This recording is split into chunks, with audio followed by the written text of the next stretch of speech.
네, 안녕하세요, 여러분. 오늘은 의문의 개념에 대해서 보도록 하겠습니다.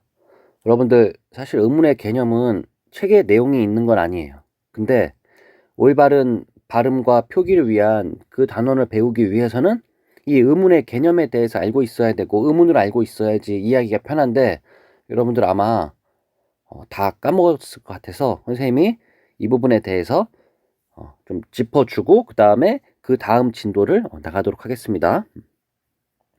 여러분들 중학교 때 다 배웠겠지만 우리 의문에 대해서 이제 볼 거예요. 의문.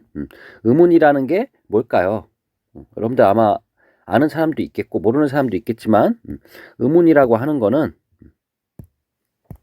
자, 여기 나와 있죠. 의문이라는 거는 의문, 말의 뜻을 구별해 주는 소리의 가장 작은 단위. 이렇게 얘기하면 여러분들 이해가 잘 안 되잖아요. 선생님 한번 예를 한번 들어볼게요. 강이라는 글자와 간이라는 글자가 있어요.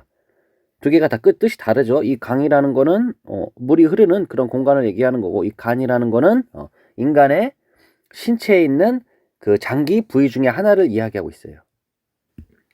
자, 그런데 이렇게 두 단어가 있는데 강이라는 단어와 간이라는 단어가 있는데 이 두 개는 지금 뭐 때문에 두 단어가 나눠진 거예요? 뜻이 달라진 거예요. 얘를 만약에 이렇게 분석을 해본다면 기억 플러스 아 플러스 이응 이렇게 할 수 있고, 얘는 기억 플러스 아 플러스 니은으로 할 수 있어요. 그럼 똑같은 걸 제외해 본다면 기억 제외하고 그 다음에 아 제외하면은 결국에는 요 이응하고 니은 때문에 지금 의미가 달라진 거잖아요. 그죠?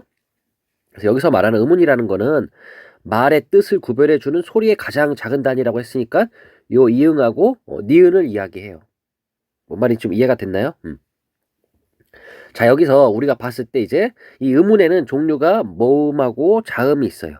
모음이라는 거는 공기의 흐름이 장애를 받지 않고 나오는 소리. 이렇게 하면 좀 이해가 안 될 텐데 이거 한번 발음해 볼까요? 아, 계속 소리를 낼 수 있잖아요. 그죠? 아라는 소리를 계속 낼 수 있어요. 또는 오, 우 이렇게 다 낼 수 있어요. 근데 자음이라는 걸 보면은 공기의 흐름이 장애를 받고 나오는 소리. 예를 들면 얘를 발음한다고 치면 우리는 아니면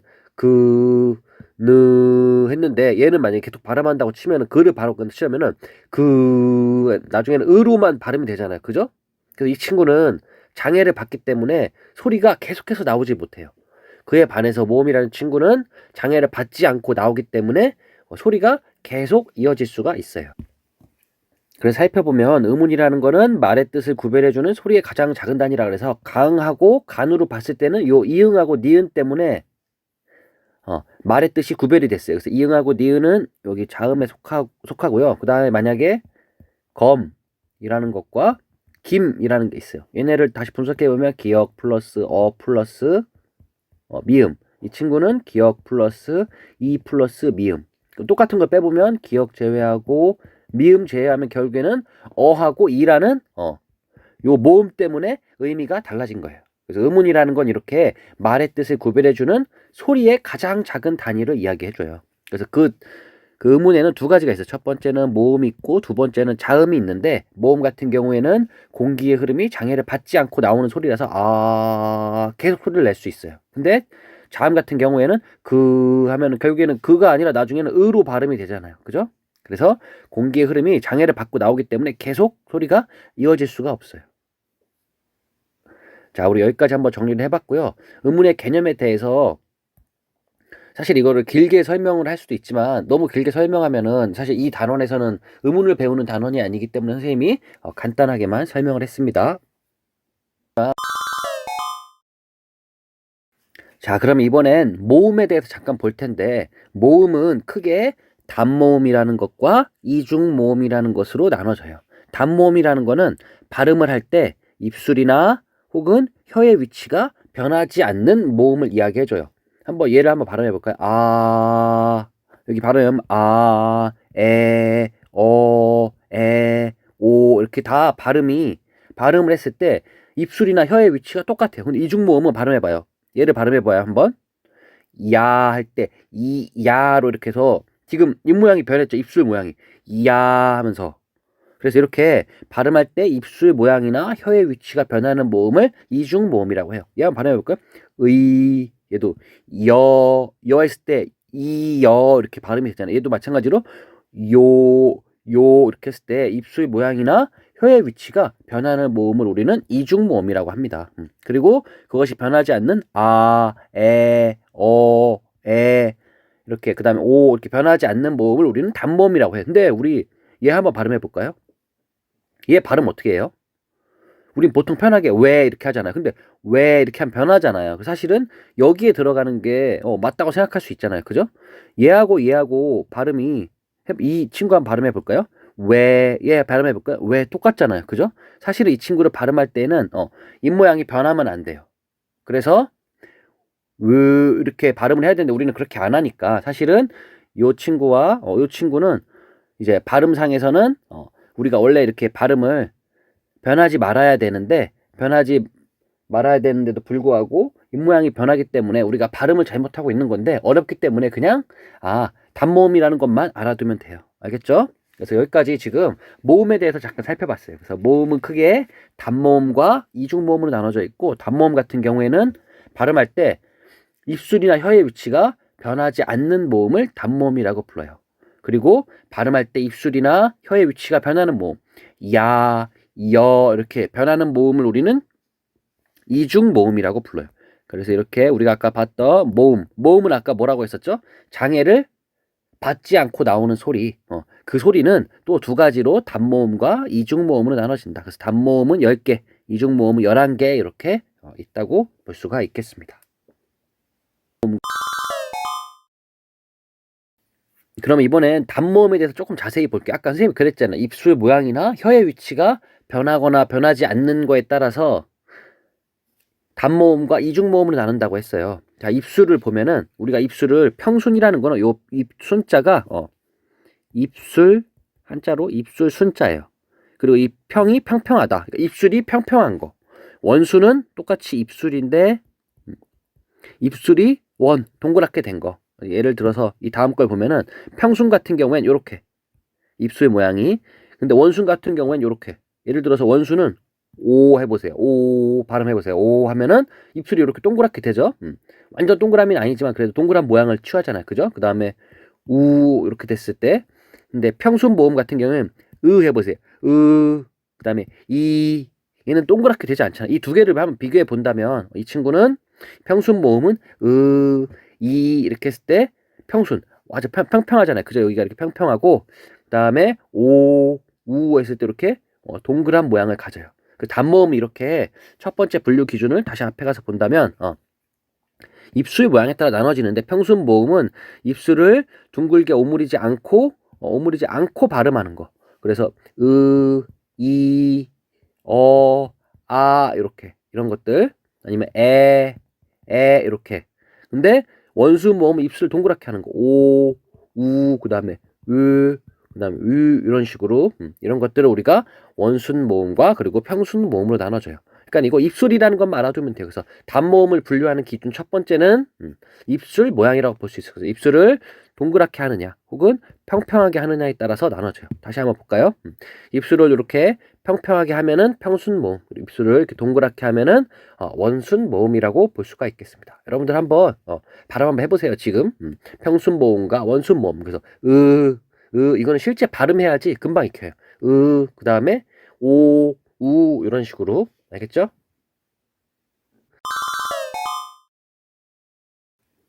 다음에 두 번째 분류 기준에 대해서 볼게요. 단모음의 첫 번째 분류 기준은 입술 모양이었어요. 두 번째 분류 기준은 혀의 높이예요. 혀가 어디냐에 따라서 고니까 제일 위에 있고 그 다음이 중이니까 중간 그리고 저니까 가장 밑에 있는 거. 얘는 이렇게 이해하면 이해하기가 어려우니까 이렇게 가서 한번 볼까요? 잠시만요. 여기 선생님이 그림이 없네요. 한번 발음을 한다고 치면은 선생님 여기다 발음을 한번 적어볼게요. 여러분들이 한번 혀의 위치를 한번 봐봐요.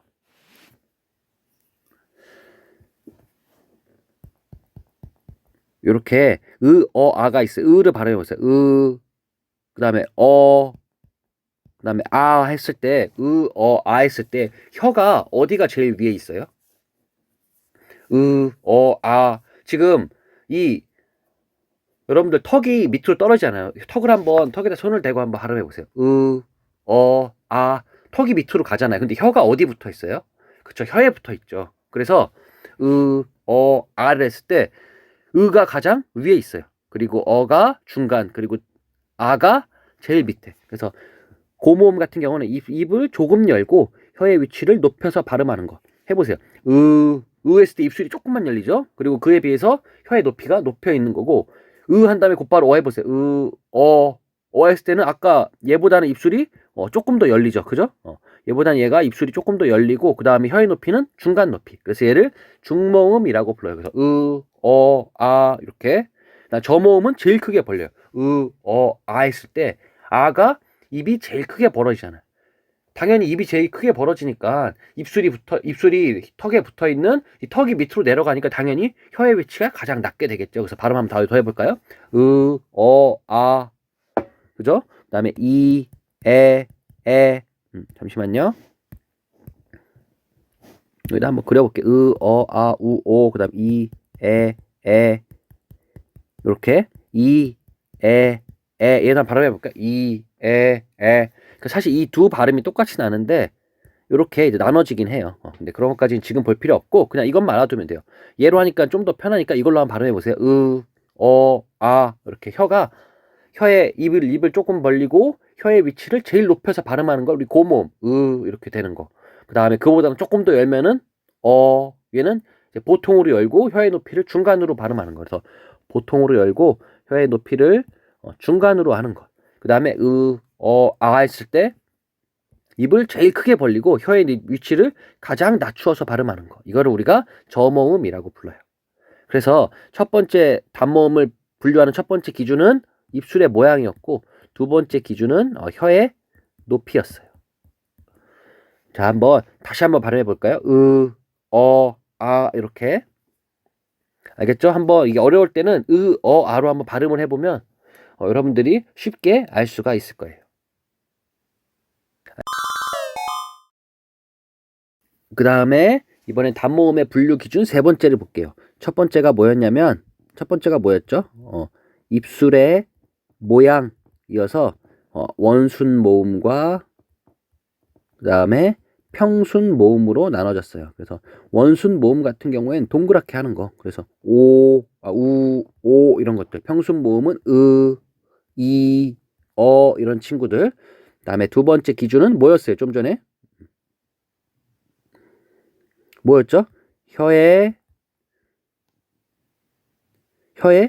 뭐였어요? 높낮이. 그래서 혀가 어디 있느냐에 따라서 고모음, 그 다음에 중모음, 그 다음에 저모음으로 나눠졌어요. 근데 얘는 이렇게 라고 하면은 확실히 구분이 되죠. 이번엔 단모음의 분류 세 번째. 혀의 최고점의 위치. 아까는 높낮인데 이번에 위치. 이 혀가 앞에 있느냐 뒤에 있느냐에 따라서 달라져요. 아까 봤던 요거 잠깐 보면은 전설 모음은 이거 앞에 있어요. 발음해봐요. 이 할 때랑 할 때랑 해봐요. 이 할 때에 비해서 하면은 혀가 뒤로 확 당겨지죠. 그죠? 선생님 잘못 썼네 여기. 여기는 원순이 아니라 후설이에요. 후설.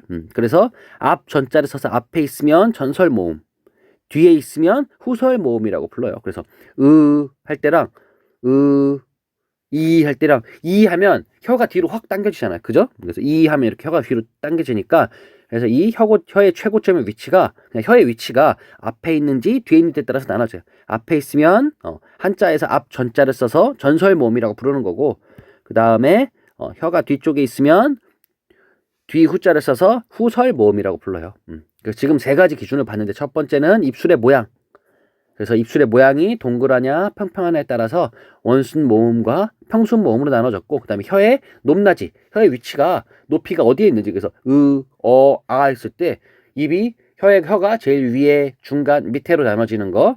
그 다음에 또 하나는 혀의 최고점의 위치. 그래서 혀의 최고점이 어디에 있는지, 위치가 앞에 있는지 뒤에 있는지에 따라서 그 다음에 이 하면은 했을 때랑 이 하면은 혀가 뒤로 이렇게 당겨지잖아요. 그죠? 그래서 혀의 위치가 앞에 있으면 전설 모음, 뒤에 있으면 후설 모음이라고 부르고 있습니다.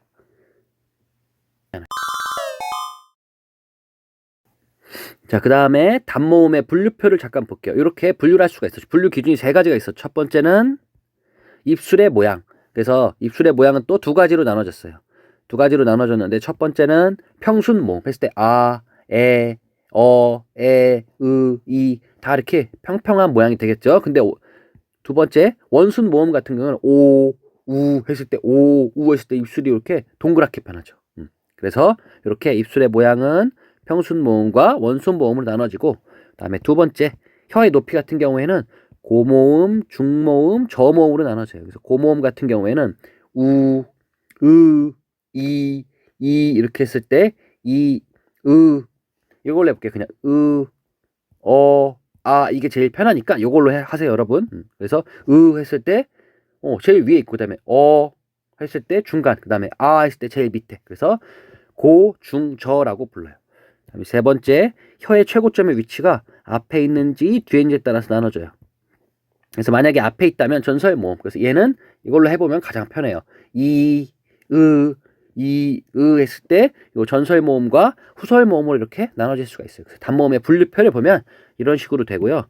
그다음에 이 표를 이제 원래 예전에 외웠을 거예요, 선생님 알기로는. 그래서 이렇게 해서 발음해 보면 평순의 전설 모음의 고모음을 보면 이를 보면은 우선 제일 위에 있죠, 혀의 높이가. 그럼 이 했을 때 제일 위에 있고, 그 다음에 입술이 평평하고, 그 다음에 앞에 있으니까 요 세 가지가 되는 거죠. 그래서 만약에 이를 본다면 이 같은 경우에는 전설 모음 중에서도 평순 모음의 그 중에서도 고모음이라고 볼 수가 있습니다. 그래서 여러분들 학교에 오면은 빙고를 할 건데 자음 모음 빙고를 할 거예요. 그러니까 예를 들면 이렇게 빙고 이제 여러 가지 칸이 있잖아요. 근데 여기다가 만약에 여러분이 얘를 적었어요. 에라는 애를 적었어요. 그리고 여기에 으라는 친구를 적었어요. 근데 만약에 으라는 친구를 부르고 싶어요. 그러면 선생님 저 의요 하는 게 아니고 후설 모음에 평순 모음에 고모음이요. 그럼 여러분이 찾아서 쓰는 거예요. 뭔지 알겠어요? 그래서 그렇게 해서 여러분들 오면은 온 시간에 매 시간에 이렇게 우선 빙고를 할 거예요. 그래서 단모음과 그다음에 자음을 가지고 빙고를 할 건데 여러분들 그 빙고 갖다가 1등부터 5등까지 선생님이 먹을 걸 줄 거예요. 그래서 이렇게 해서라도 좀 익혔으면 좋겠어요. 꾸준히 이 단모음 체계표를. 그래서 이 단모음 체계표는 여러분도 왔을 때 우선 프린트해서 줄 거니까 지금은 그냥 어떤 것이 있는지 한번 보는 차원에서 볼게요. 만약에 이 친구를 만약에 하고 싶어요. R을 하고 싶으면은 저는 후설 모음에 평순 모음에 저모음이요 하면 얘를 이제 쓸 수가 있는 거예요. 알겠죠? 아니면 얘를 부르고 싶어요. 그러면 후설 모음에 원순 모음에 중모음이요. 그러면 이 오를 찾을 수가 있어야 되는 거예요. 알겠죠? 자, 이번엔 여러분들과 같이 이제 자음에 대해서 분류를 해볼 거예요. 근데 자음은 아까 모음 같은 경우에는 세 가지 기준이 있었잖아요. 뭐가 있었죠? 네, 첫 번째가 입술의 모양에 따라서 원순과 평순으로 나눠졌고요. 그 다음에 두 번째는 혀의 높이에 따라서 고모음, 중모음, 저모음으로 나눠졌고요. 그 다음에 세 번째는 혀의 위치, 최고점의 위치가 뭐였는지에 따라서 앞인지 뒤인지에 따라서 전설, 그 다음에 후설 모음으로 나눠졌어요. 이렇게 봤었고, 그럼 이번에는 자음의 기준에 대해서 한번 보도록 할게요. 자음은 보면은 자음은 첫 번째 소리 나는 위치에 따라서 달라요. 그래서 여기 나오는 걸 잠깐 보면은 양순음이라는 거는 요 순자 아까 어디서 보지 않았어요? 그죠? 입술. 그래서 양 입술에 관한 소리 한번 브 해보세요. 브 했을 때 두 입술 사이에서 소리가 나잖아요. 그래서 이 친구를 우리는 입술 소리라고 불러요. 그래서 그래서 얘도 마찬가지로 발음해 볼까요? 다 두 입술 사이에서 소리가 나요. 그래서 간단히 얘기하면 우리말로 하면은 입술 소리라고 부르고요. 한자로 하면은 양순음이라고 불러요. 자, 그 다음에 볼까요? 그 다음 소리는 보면 여러분들 지금 여러분들 치아 있죠? 치아 뒤쪽에 보면 그 잇몸하고 붙어 있는 부분이 있잖아요. 거기를 우리는 치조라고 불러요. 드 해봐요. 드 하면은 혀의 끝이 어디에 가서 닿냐면 윗 잇몸에 가서 닿아요. 그래서 그래서 얘를 우리는 한자로는 치조음이라고 부르고 우리말로는 잇몸 소리라고 해요. 한번 해볼까요? 드 했을 때 혀 끝이 요 윗 잇몸에 가서 닿는 소리를 우리는 잇몸 소리라고 불러요. 그래서 드, 트, 뜨, 스, 느, 르 이렇게 이런 걸 전부 다 잇몸 소리라고 불러요. 그 다음 소리 한번 볼까요? 센 입천장 소리. 우리 입천장이 있는데 입천장 중간을 해보면 딱딱하고 약간 토 나오는 부분 뒤에까지 눌러보면 거기는 말랑말랑해요. 그래서 얘를 한번 발음하면 즈 해볼까요? 즈 하면은 아까 얘는 혀의 끝이 올라갔는데 얘는 그게 아니라 혀 바닥 중간 부분과 입천장이 같아요. 그래서 그거를 즈, 그래서 이거를 경국의 음이라고 부르고 우리말로는 센 입천장 소리라고 불러요. 왜냐면 얘를 한번 발음해볼까요? 얘 발음해보고 했을 때 즈보다는 그가 더 뒤쪽에서 나잖아요. 그죠? 그래서 얘는 좀 더 말랑말랑한 부분이라고 해서 여린 입천장 소리라고 불러요. 그다음에 마지막으로 목청 소리 같은 경우엔 얘는 이 목에서 나는 소리예요. 그래서 얘를 선생님이 그림을 한번 그려보면 이렇게 사람의 여기 이렇게 코가 있고 이게 입이라고 생각을 해요. 그러면은 요 입술 소리 같은 경우에 요 입술 두 개에서 나는 소리예요. 그래서 이렇게 두 입술에서 나는 소리고 잇몸 소리 같은 경우는 이렇게 혀가 있다고 치면 이 혀가 여기에 가서 닿는 거예요. 그래서 발음해 보면 뜨 이렇게 나죠. 다시 여기 치우고 이번엔 혀가 어디에 가서 닿냐면은 발음해 볼까? 센 입천자 소리는 즈 이렇게 혀가 있으면 이 부분이 여기에 가서 닿는 거예요. 그래서 아까는 여기가 닿잖아요. 그죠? 여기 닿으면은 라고 했을 때 요 혓바닥과 센 입천장. 그 다음에 그를 해볼까요? 이거 즈 한 다음에 그를 해봐요. 그 하면은 좀 더 뒤잖아요. 그래서 여기와 여기가 닿는다고 해서 이거를 여린 입천장 소리라고 불러요. 그리고 나머지 이 후음 같은 경우에 이렇게 목구멍 여기서 이렇게 날 수가 있어요. 그래서 이렇게 소리 나는 위치에 따라서 자음을 분류해 볼 수 있어요. 그래서 기준에 따라서 첫 번째는 입술에서 나는 소리 해봐요.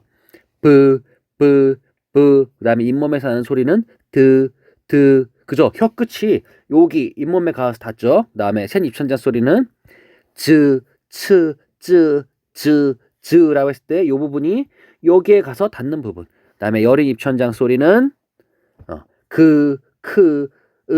해서 여기 뒷부분에 닿는 거.